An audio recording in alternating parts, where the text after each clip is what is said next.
episode is this, dude? 45. 45. All right. Lucky Joseph's not here. All right. I'll cut that. Yeah, thanks. All right. Evening, guys. Welcome to episode 45 of the Racing Line podcast. Just Harry and myself here with you tonight due to Joseph's family circumstances. But we've got a bit of things to talk about. We've had the race last night at the Hungaroring, which was a phenomenal race for a number of different reasons. We've got a little bit of IndyCar to talk about as well. Coming into the last four races, the championship keeps spicing up, and Australia, particularly Will Power, are looking strong moving into the final part of the season. So let's jump straight into it. H, how was your week, mate? What did you make of the racing? Yeah, F1 was pretty insane, mate. There was some crazy strategy calls again by a certain red team. Yeah, look, more passing than I've seen in a long time at the Hungaroring, which is good. Yeah. Good. Max, yeah, I don't know how he got that win, starting P10, spinning out and still winning. I think it just shows the strength of that car and him at the moment, because Perez was nowhere near his pace.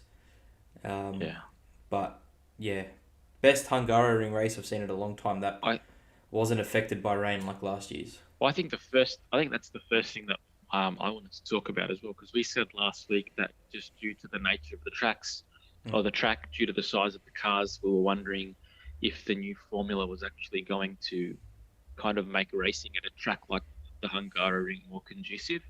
And I think from the very start of the race to the end, there was a very close pack racing at the front with the Red Bulls, with the Ferraris, and with the Mercedes. And we saw a lot of overtakes as well. So from that point of view, I couldn't really ask for much more from that track. I mean, I love the track. I thought that it might be a little bit outdated just based on its current configuration and the cars that are there. So to see such a good spectacle of racing at the track was really good. And the other thing that I enjoyed was the fact that the DRS didn't seem too OP. I mean, obviously you had the front straight and then the straight after the first corner.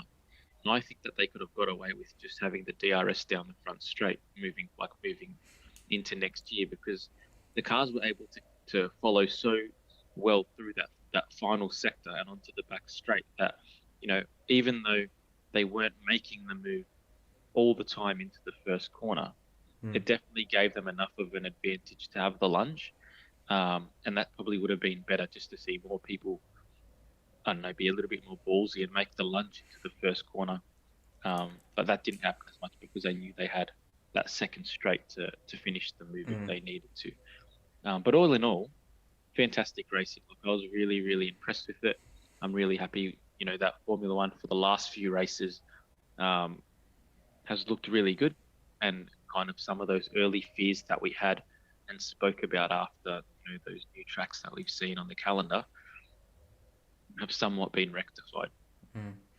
It's pretty frustrating that a track like this, which has not been conducive to good racing in the past, and now they're talking about getting rid of tracks like Spa, which we've ranked as our top track on the calendar. Yeah. Can you imagine how good the racing's going to be there after the summer break?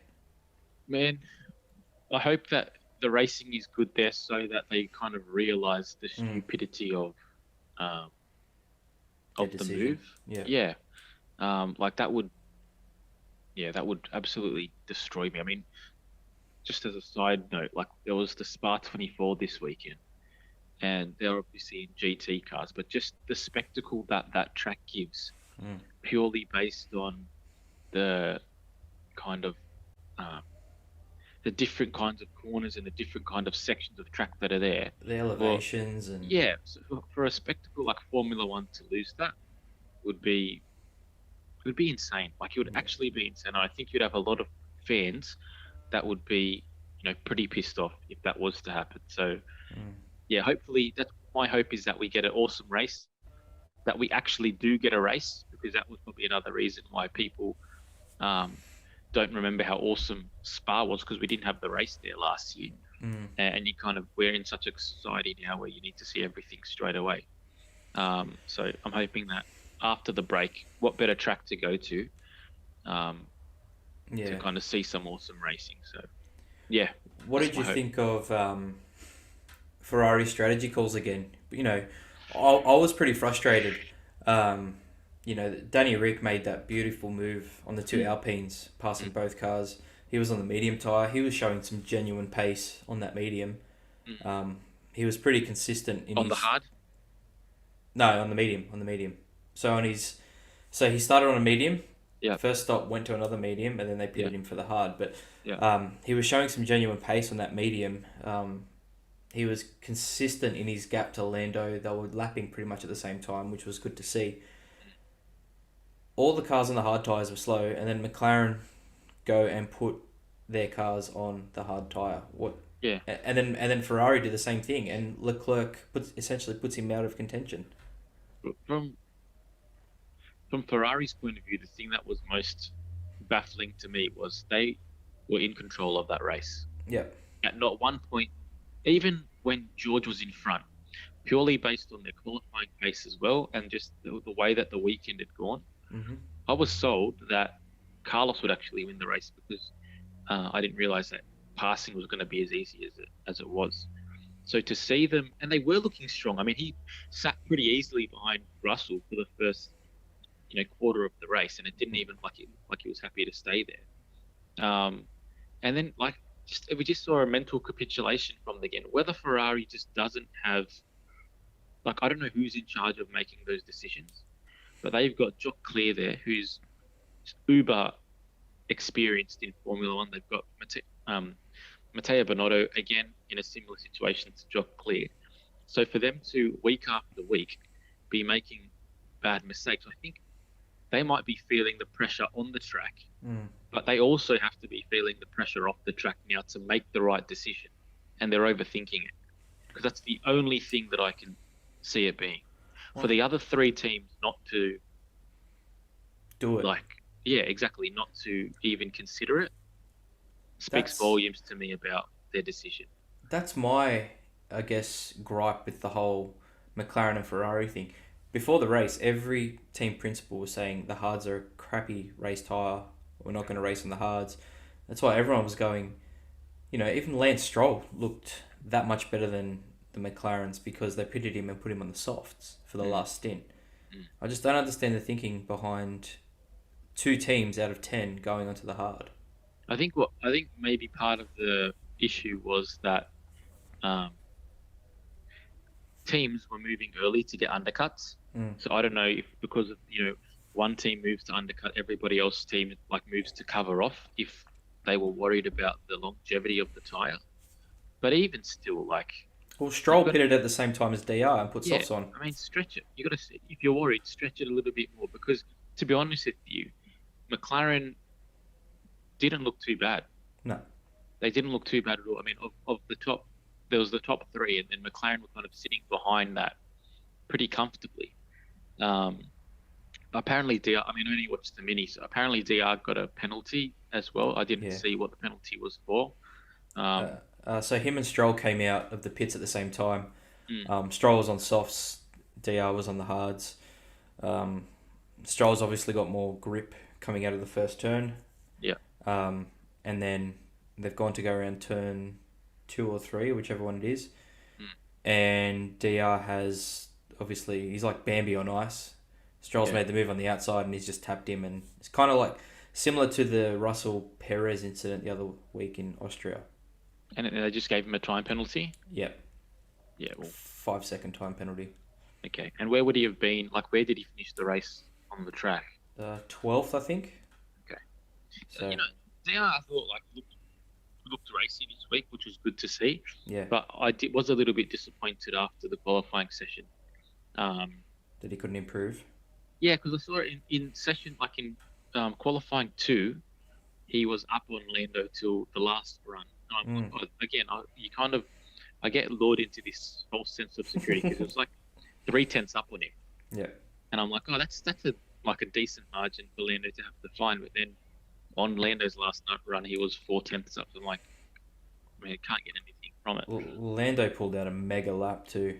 In his in qualifying 3. Yeah. I mean, I reckon he's probably a stronger qualifier than racer, Lando, Yeah, I because he's agree. able to, on that one lap pace, we probably have to give him a little bit of credit because he's able to, extract the absolute maximum Mm. from that car, which is awesome. Um, Even I was happy with Carlos Sainz just to Yeah, be ahead of Leclerc. he looked strong Um, all weekend, if we are going to talk about qualifiers, though, we always have to give a little bit of kudos to George Russell mate. because where that lap came from, and even just his poise to start the race. I Mm. mean, none of us really expected him to finish in the lead, but just his general poise this weekend. There's a champion there. Did you hear? It's only the third or fourth lap in the last 20 years that has been on pole without any purple sectors. No, I haven't heard that. Like, that's pretty insane. Like, he would have been every sector. Like, when you see a pole lap, Mm, Max is great at it, but you see a pole lap where they'll smash one or two sectors and the third mm, sector's like so and yeah, so. He yeah. was just, green sector all three, and he would have been right up there. Like, Well, that just tells me that the car didn't have like the strengths of the car mm, aren't better in any sector of the track than, no. let's say, a Ferrari or a Red Bull, but he just maximized the most from that package in all three sectors. You know what I mean? Like, it wasn't like, for example, Ferrari knows that in some sectors they can make, Mm. their time up because that's the characteristics of the car, Red Bull, vice versa. But that just proves to me that he just maximized the most from the track. Would have been interesting to know if he got a tow from anyone. Like, I didn't know or see that, but No. regardless, I don't think that track's conducive to a tow anyway. yeah, there's not really a straight long enough for it. No. But that's also really good to see him bounce back because it seems like in the last two or three races anyway, Hamilton has been getting the limelight from the Mercedes Mm. team. So to see him bounce back like that was really good. And I mean, for Mercedes to finish second and third, I mean, we keep talking about them, kind of minimizing their um, deficit and kind of just maximizing whatever opportunity they have. They made points on Red Bull and Ferrari this week. Mate, they will beat Ferrari in the constructors. I'm just going to quickly pull up the Constructors' Championship now. Speaking of championships, while we're here, it's done, isn't it? Drivers' Yeah, Championship, it's done. yep, yep, yep. I mean, Unfortunately, we're only, 12, 13 races in, and Max, unless he has a catastrophic second half of the season where he's DNFing a yeah. lot, I can't see anyone I getting near can't him. see him losing the championship unless he chucks a Michael Schumacher and breaks his leg. Mm. I mean, yeah, it's done. It's pretty And disappointing. you know what the sad thing was? I mean, you know how you could tell how bad the decision was by Ferrari Mm. when he spun and he should have been punished for that. I mean, any other car that's on par with, you know, the Red Bull, if Leclerc was on the same tyres, Mm. that race is over after the spin. But to see him within a lap and a half be right back where he was behind Leclerc kind of just shows how. The guy is driving phenomenally. Like, I don't like Max, Hmm. but he is. There's no one near him at the moment. Like, Leclerc can pull out some awesome results and some awesome laps, but for pure consistency, Max is just on another level. Yeah, I think the consistency comes also with knowing the car's good Mm. and knowing that you don't have to push and just trusting that the car's going to do the right thing. And I think, like I said last week, we've seen Verstappen make those mistakes when the car wasn't so good, and he's in a position now where he just needs to do his job, Mm. and he's kind of maximizing it. And I mean, well, it was annoying when Mercedes was dominating, and I think we were all expecting based on preseason Mm. uh, form and things like that this championship would be closer than it is now. But I mean, yeah, for it to be Mm.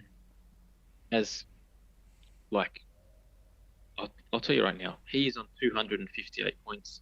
Ooh. Leclerc is on 178. So Yeah, we're it's talking done. a 70-point deficit, which is almost three races that he could miss. Yeah, and you can't bank on Ferrari taking advantage of that, even You if know he the was to miss it. you know what the funny thing is? How many races are left in the season? I think there's 10? 10. Yeah, Well, if Charles Leclerc was to win every race and Verstappen was to finish second, that's 70 points. Oof. So Leclerc would have to win every race from this point out. Considering he's only won 4 in his career, I don't think it's going to happen. No, and you'd have to also probably take into consideration a few DNFs Ferrari. from Ferrari, or even Red Bull need a few DNFs. Okay. I mean, Sergio Perez is 5 points behind Leclerc. Yeah, but he didn't look strong this weekend. No, he didn't. He hasn't looked strong for 2 weeks in a row, which is interesting. Did you see Helmet came out and said he's already gone on summer break? Oh, Helmet. Trust Helmet to say something like that, mate. Do you want to hear a more interesting fact than the lead of Verstappen? Yeah. Leclerc's on 178. Mm-hmm. Perez is on 173. Yeah. And Russell is only 20 points behind Leclerc. Oh. Lewis wouldn't be far behind George either. Lewis is 32 points behind George or Leclerc. No, he's only 12 points behind George. Wow. Yep. That just shows you consistency in the Mercedes power unit. And the whole car, it's been unbreakable. Hasn't been the fastest, but it's been unbreakable. Just looking at the championship now, there's a few mentions that I think, notable mentions, I think we need to give. Number one, for the fickle nature of the McLaren this year, for Lando to still be 7th, best of the rest, by a comfortable 18 points is pretty good. If you were thinking, that's his podium, isn't it? Yeah, but it's also he's been pretty consistent. Yeah. Ocon to be ahead of Alonso by 17 points is interesting. So Ocon is 8th, Alonso is in 10th. And notable mention to Valtteri Bottas in 9th with the Alfa Romeo. I don't think anyone would have thought of that if he hadn't looked at the standings. He's got 46 points, 9th place in the championship. Well done. I think his first half, the first half of the season was really good. Yeah. I don't think he scored points for a while, or if he has, it's been 10th, 9th. Yeah. But he's having a much better season. Do you know who's in 18th? Oh, this is embarrassing. Latifi, Stroll. You got Latifi last with no points. You've got Albon with 3 points, which is actually pretty good for a Williams. Worst after that is Stroll on 4 points. I've been saying it since day one of this pod. You've got the rookie Zhou ahead of him. You got Sonoda significantly ahead of him. Far out. Can we talk about AlphaTauri, what the go is there? That car, they have dropped off in performance massively this year. Well, I think if you were to take, last year, Red Bull had a pretty strong power unit, and it was evident most of the season. The Honda power unit was quite strong. I think it's fair to say that this year, Ferrari has a better power unit, even if it's not more consistent than Honda.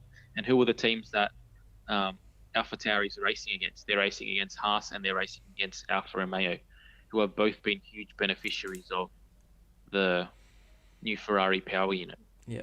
So I think that's probably a big factor in why they have underperformed, not so much because of the car, but more because the other power units around them have had a bit of a power boost. Yeah. Yeah, no, it's a good point.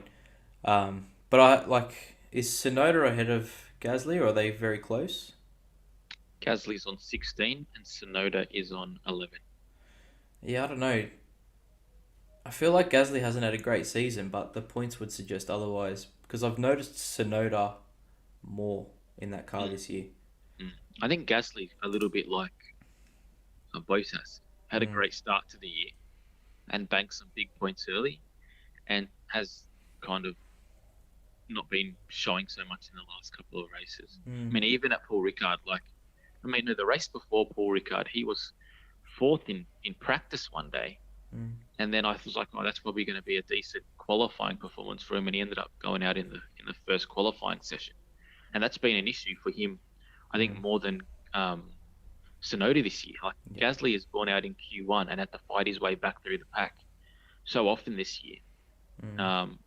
which makes it tough for him to really maximize his points or to kind of be in a position to get those bigger points hauls. So yeah, well, the big Formula One news of the day, of the last couple of hours, has been the shock move of Alonso to the underperforming Aston Martin in 2023.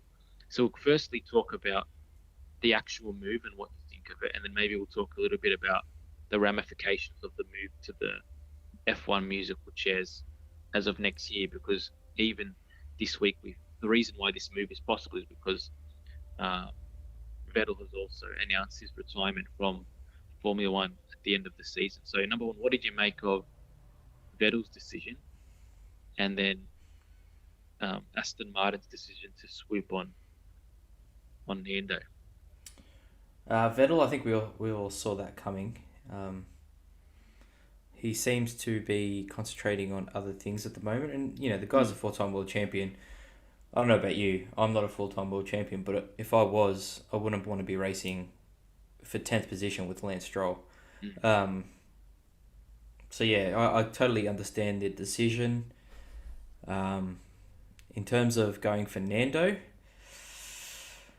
I don't know. I feel like we're going to get some fireworks between Fernando and Lance Stroll. I feel Alpine had a decision to make with their reserve driver. And I feel that they've gone for the future rather than the past, if that makes sense. But yeah, mate, I think there's one thing on Fernando's career that probably, I was thinking about this the other day. He's never really been able to develop a car to get to a point where he's wanted it. If that, you think Renault, he won his two world championships, and then where did he go? McLaren for a year, that didn't end well. Went to Ferrari. 4 years. Yep, and performed admirably against the Red Bull, but wasn't able to take that next step. And then back to McLaren. I don't know. I feel like them signing Alonso is not really going to help them move forward. Like, you'll get the epic results that Alonso does, but is it what the team needs at this point? You think it's more an indictment? Like, the way I saw it is that, sorry, let me speak. Alpine had Ricciardo, who was there for 2 years and didn't feel like the team was heading in the direction to make the next step, hence the move to McLaren. We've now got Alpine, we've got Alonso in a car that is outperforming significantly the Aston Martin. Significant. It's not even a little bit. No, it's worlds ahead of the Aston Martin. It's racing against, the McLaren for best of the rest. And even he doesn't see or have a belief that they're going to turn the corner. So much so that he's moving to a car that would seem significantly inferior.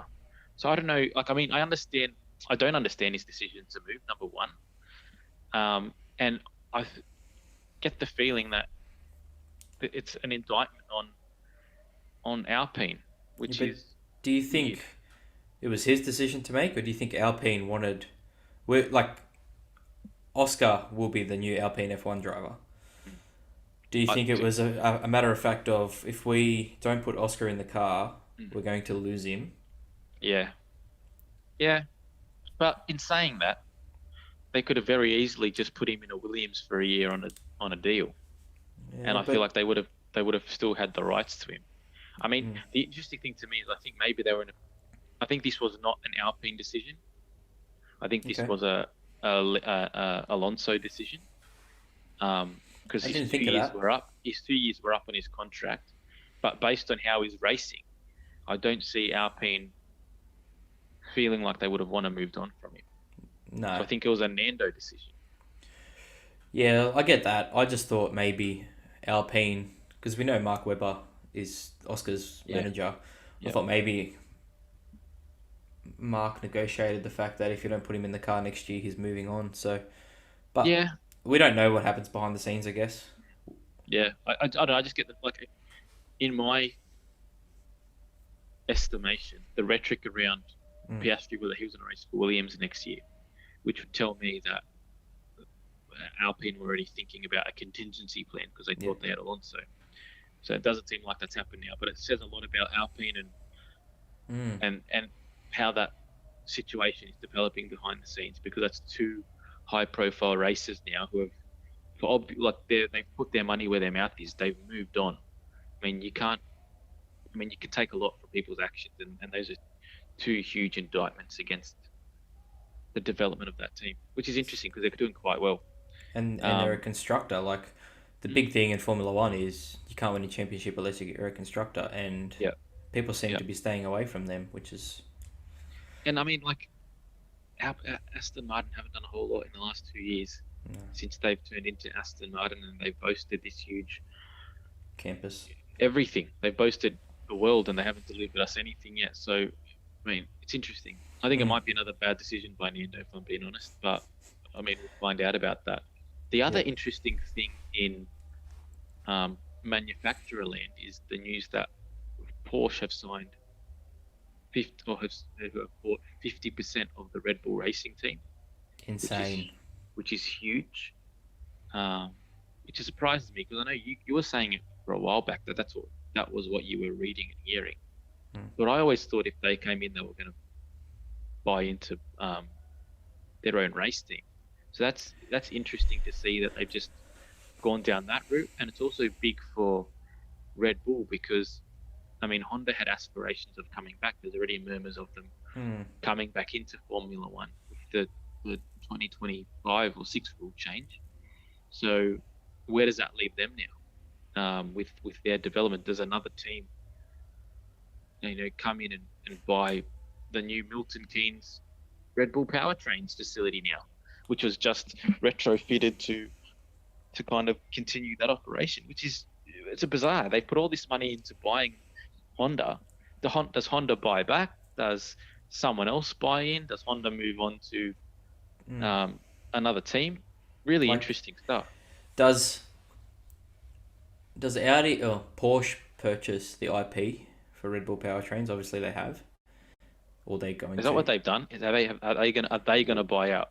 Well, I don't imagine that. Why would Porsche come in with Red Bull if they're not going to manufacture the engine for Red Bull?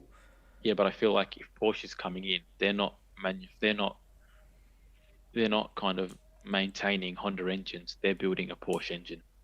Yeah, they'll take the IP of how the and then Porsche. Yeah, they could do that, but I think based on their recent history in the World Endurance Championship, they've probably got a pretty deep. I mean, there's stories going around that Porsche has a current spec F1 engine at Porsche that they never used. You know what I mean? Like, I mean, they've been talking about joining Formula One for the last 5 years. So I think if they're coming in, what I reckon they might use the IP for is to actually test the performance of their car or their power unit in relation to one that already exists and they can access, because that's probably the biggest thing, access to that existing technology. So, it's huge news. Honda back to McLaren. McLaren becomes a constructor. That wouldn't surprise me, eh? And apparently the other rumours, I don't know if you've heard it, is Audi is buying Sauber. Audi's buying Sauber. Yep, so Alfa Romeo has renewed their contract for 1 or 2 years, I think. Yeah. And then after that, I think for the new engine rules in 25 or 26. Yeah, we're going to lose the Alfa Romeo brand and it'll be rebranded as Audi. Yeah, or they're buying Sauber as well. That's the rumour. So Sauber will be rebranded as Audi and we'll have 2 Vag Group teams in Formula One, which would be nice. I'm getting frustrated. I want more teams and they're just buying up existing teams. Yeah, but that's Formula One because you can only have 22 cars on the grid. I also heard last week that BMW are thinking about coming back. Come on, lads. So Williams. That's enough. They've already had history with Williams. They've had history with Sauber. I mean, it wouldn't surprise me, but that's, again, big news. Big news in Formula One manufacturer land with the current where the sport is going. That's good. That's a good thing to see. And I think also what you're seeing is these manufacturers coming in with just engine deals because there's teams that have the existing infrastructure. These, big manufacturers, they've already played their cards and they kind of put their money into development and R&D for sports cars. So it's very easy for them to just develop the engines and then kind of leave the day-to-day runnings to an existing team and kind of save an arm and a leg on the implication of that. How good would it be? How good would it be to see 6 or 7 engine manufacturers on the grid? Yeah, it'd be awesome because then it would bring up the competition as well. Yeah. Yeah. Really, that's an exciting time for Formula One. The only thing you would hope for is if these big names are all coming in, is that they're all able to be competitive. Because that's going to be the biggest thing. I mean, look how long it took Honda to get their act together. So you'd be hoping that when they all do come in, they kind of come in. They don't have to be on the pace, but kind of close enough to it so that it doesn't look like they're going to be chasing their tails with R&D for the next 10 years. Yeah. But awesome. Great stuff. Let's go on to just a little bit of supercars from the weekend. Now, I was kind of in and out of watching the racing, but it was a pretty, from a competition point of view, I wouldn't say it was the best weekend to be a supercars fan if you're not an Ampol Red Bull Racing fan, because I mean, in qualifying, it looked like the Mustangs had all the promise. It looked like Tickford had all the answers. But come race pace, well, boring. I watched the mini for race 23. I think it is the one in the wet, yesterday's race. I hope Gen 3 brings them closer, because Cam and the SVG battle for the first 7 laps. I know it was raining, and as we say, it's the great equaliser, but there were some great racing between those two, and De Pasquale was just in behind as well. Yeah.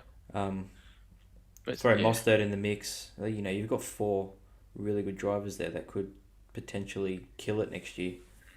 It seemed like the problem is, even though Cam was there, it seems just based on the way the weekend unfolded, just seemed like a matter of time that he was going to get past SVG. I mean, we saw it on the Saturday as well. He was on tyres that were 20 laps old, and he was still lapping faster than everybody else that had pitted for their second set.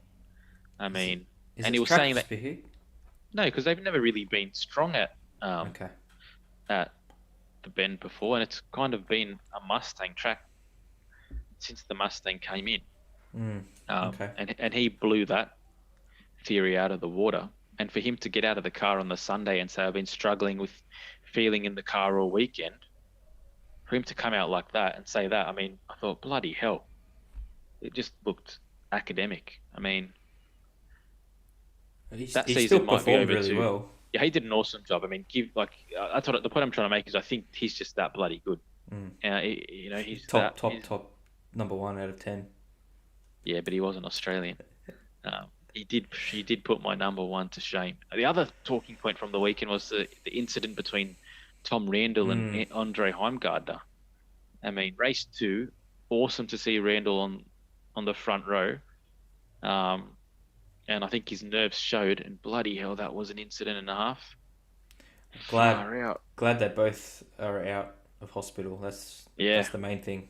Well, what a testament to the structural integrity of those race cars, because that's a long straight, and he was, I think, might have been on row 7 or 8. So he's, pulling 120 kilometers an hour by the time he hits. I mean, the back end of that car was just crumpled.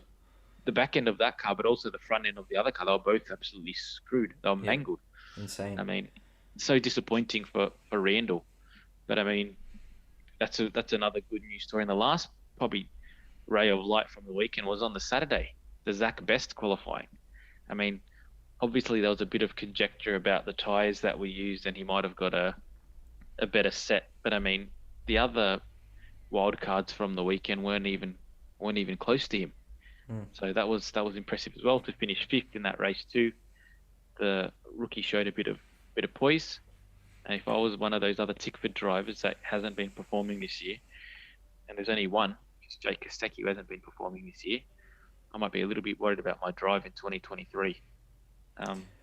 But yeah, probably not the most engaging weekend of supercars racing. No.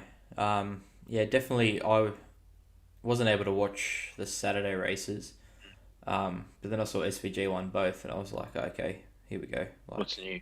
yeah, You know, the hard thing is, I think also, I mean, we have all this sprint racing at the start of the year. Then we do the Darwin longer races, the Townsville longer races, and then we go back to the sprint race for Sydney Motorsport, for the Bend, even though mm. it's the longest track on the calendar. I mean, if anything, that should be endurance races. But then Well, we're it's going to longer go, than Bathurst. yeah, it's like, I think it's the second longest track in the world. Jeez, Yeah, I think it might be 9 kilometers, wow. maybe 7. Don't quote me, but I think it's the second longest track in the world after the Nürburgring. Yeah. Okay, So for them to just do sprint races, I'm like, yeah, it's dumb. you can do more with it. And we go down to we go to Sandown next, and then we move into Bathurst territory. So the season's winding up, and before the weekend, we're kind of saying a slip up from SVG could blow the season wide open. And I think we've got 2 Red Bull drivers now in 2 categories that have probably they've sewn it shut this week.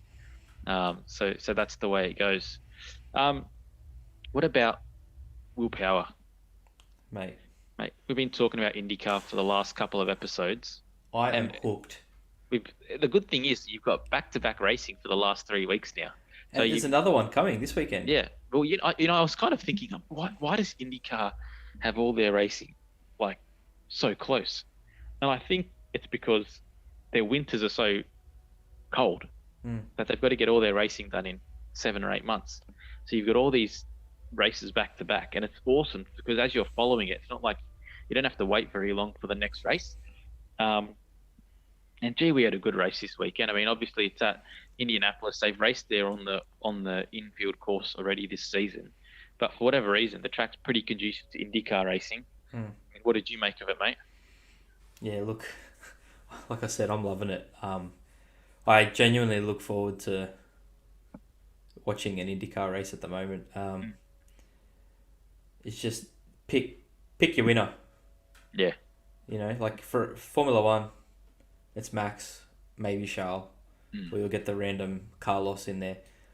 You know, Supercars, SVG, Cam, Chaz. IndyCar, 20 blokes on there that could pull a win out. well, we were literally just saying last week, we're like, yeah, that's it. Andretti's done. I mean, they looked like they were having a bit of a revival, but they kind of look like they're all over the place now. I mean, come to this race, obviously Rossi had a great qualifying session, finished, I think, might have been second, could have been on pole. I think it was second.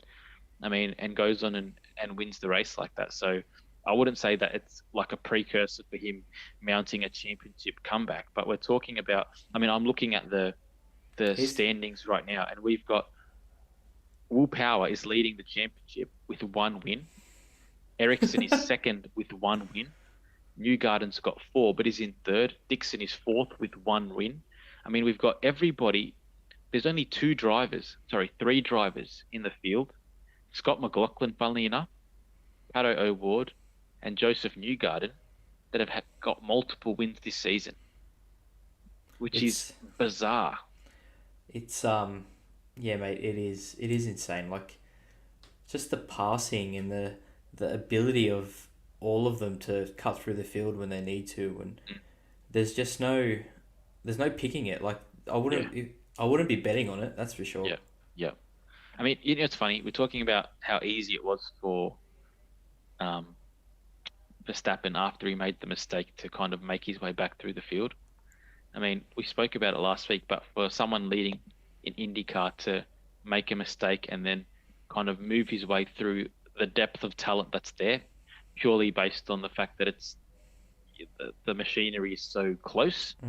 I mean, it's a totally different beast to try to run away from the pack. And we've got a championship with 9 points in it. I mean, between the top 3 drivers, we're talking about 32 points in the championship run. I mean, Formula One right now, there's 70 points between first and second. And I can tell you right now that for us to get to a 70-point distance, we're talking about first to seventh or first to sixth Mm. in the IndyCar Championship. So it's awesome. I don't. Really, really quite good. If I was a betting man, though, looking at Scotty McLaughlin, Mm. the way he's been going lately, I would throw a sneaky tenner on him for next year. Yeah, for a championship. Yeah. Yeah, I think I think he's definitely growing, and he's. I feel like he's finding some like confidence and mojo in the category, and it's almost like he's got a bit of swag about the way he's probably too much swag to be honest, but he's got a bit of swag about the way that he's even communicating on socials and things like that, which is good. It's kind of like he's embedded himself in that culture now.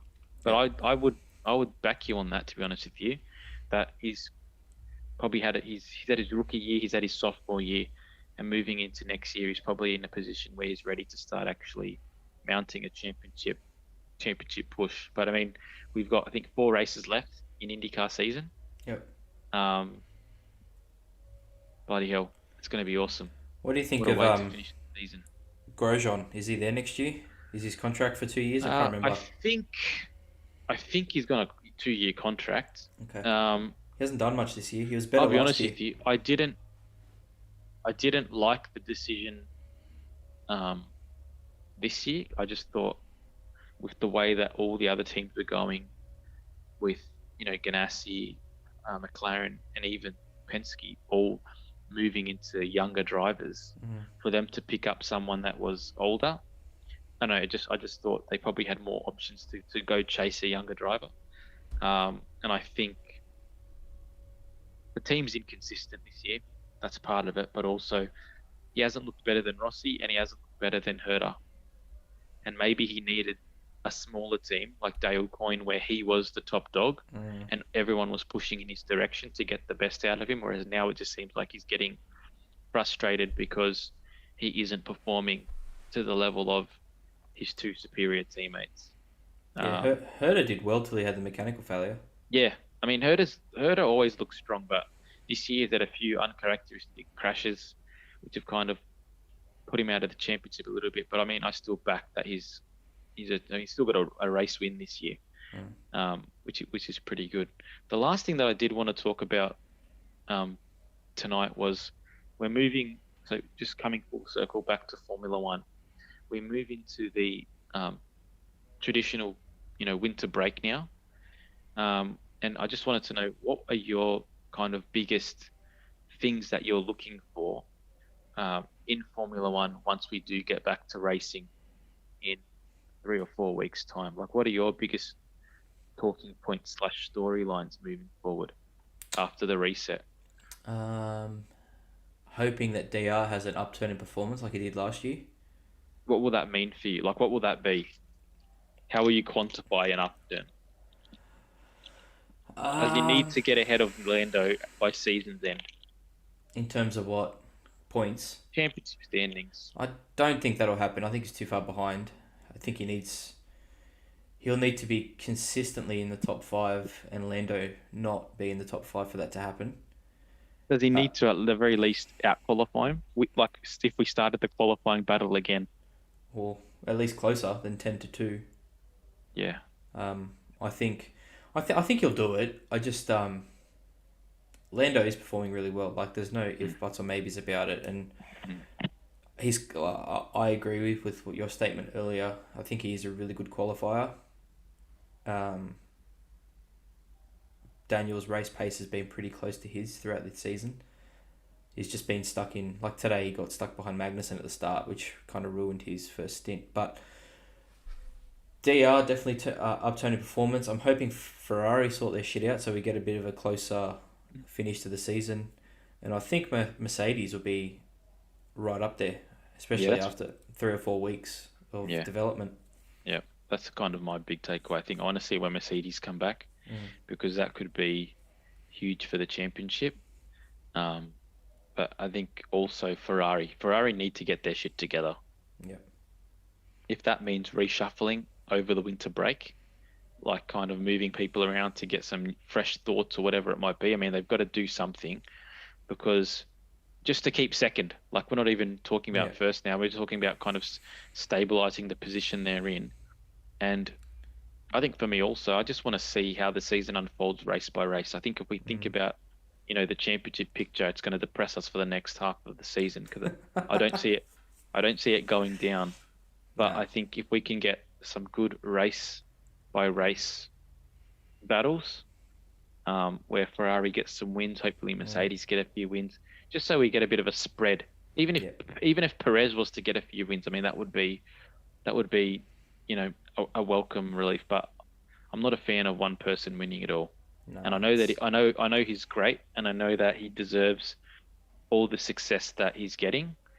But I mean, it's not good for the sport, particularly when you're watching IndyCar as well, because you're left wanting more. So that's kind of my big thing. I also need to see, now that we've got this movement from Alonso, I want to see where those two teams end up by season's end, because that could be a huge mistake.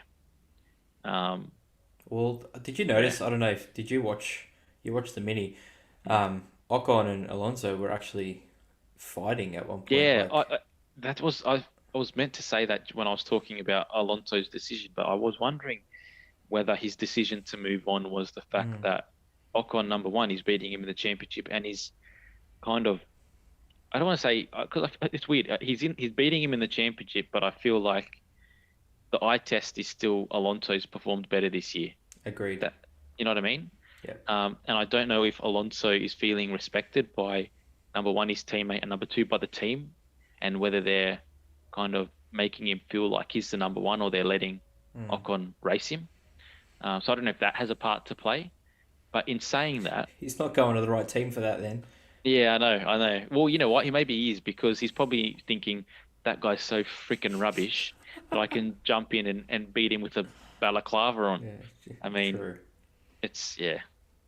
I don't know. Regardless, Formula One, I think it's a good time to have a reset, because it looks like it's starting to get dominated. Yeah. And I guess got a bit of time now to reset. I mean, it's not going to be so good for racing. We'll have MotoGP back, I think, next week or the week after that. Supercars is returning at Sandown in a fortnight or so. I think next week might be a bit of a catch up for us as well. Maybe talk about a few off-season talking points, or maybe dive a little bit deeper into the manufacturer speculation moving into the next era of Formula One again. But I think we'll leave it there tonight, my friend. Sounds good, mate. Always good chatting with you. And for everyone that's listening, again, thank you so much for your time. Thanks for your support. Please interacting with us on the socials. Send through your questions, particularly next week. We're going to have a bit of a session, talking about some fan questions. So please jump on board there. And as always, please keep spreading the word to anyone who might be interested. Even if they're not interested, just tell them to subscribe anyway, because we really appreciate it. Trying to grow this thing a little bit more. H, thanks for your time. Have a great night, and we'll talk to you guys again next weekend. Thanks, guys.